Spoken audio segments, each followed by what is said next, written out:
16-летний житель деревни Улукулево выполнил первый взрослый разряд и занял 3-е место по пауэрлифтингу на первенстве Республики Башкортостан.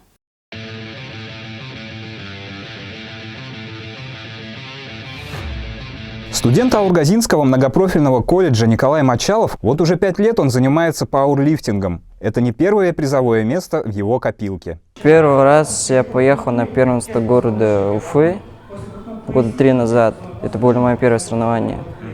Вот там я взял первое место.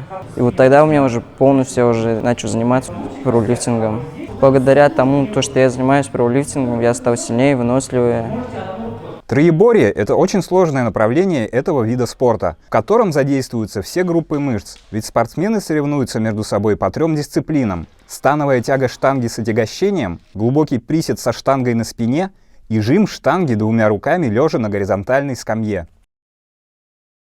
Пока вся страна